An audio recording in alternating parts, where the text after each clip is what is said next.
जैसे ही घड़ी रात 11 बजे का इशारा करती है, अराव धुंधले प्रकाश वाले बेडरूम में प्रवेश करता है। उसका सिलहूट नरम रोशनी के खिलाफ दिखता है। माया बिस्तर पर बैठती है, एक कोमल रहस्यमय चमक में नहाती है। उसके होठों पर एक रहस्यमय मुस्कान नाचती है, क्योंकि वह अपने फोन पर बातें करती है। अराव की आंखें संदेह से सिकुड़ जाती हैं, क्योंकि वह माया को देखता है। कमरे की छायाएं उसके चारों ओर गहरी हो जाती हैं। वह उसे चुनौती देता है। उसकी आवाज संदेह से भरी हुई है। तुम किससे बात कर रही हो?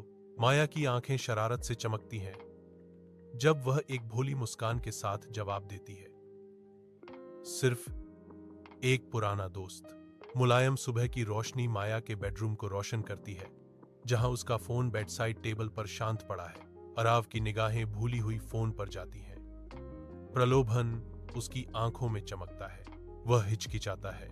उसके भीतर एक मौन लड़ाई चल रही है। इससे पहले कि वह डिवाइस के लिए हाथ बढ़ाए, स्क्रीन पर एक संदेश चमकता है, मैं अब तुम्हारे बिना सो नहीं सकता। अराव का चेहरा कठोर हो जाता है।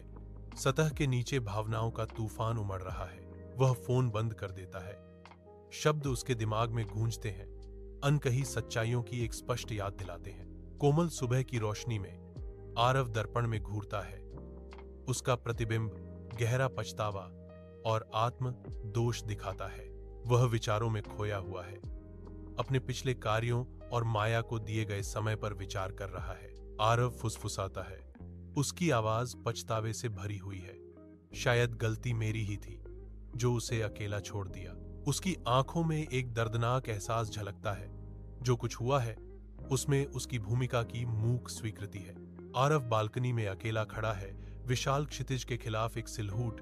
उसका चेहरा शांत दुख से अंकित है। उसकी निगाहें दूर क्षितिज की ओर जाती हैं। उसकी आंखों में उदासी और उभरती समझ का मिश्रण छा जाता है। वह महत्वपूर्ण क्षण पर विचार करता है, यह जानते हुए कि उसे माया के साथ अपने रिश्ते को बचाने के लिए निर्णायक रूप से कार्य करना होगा, या माया को दूर जाने देने की दिल दहला देने वाली हकीकत का सामना करे। उसका दिल अनकहे शब्दों से भरा हुआ। एक गहरी सांस उसके फेफड़ों को भर देती है, क्योंकि वह अनिश्चित भविष्य पर अपनी निगाहें जमाता है।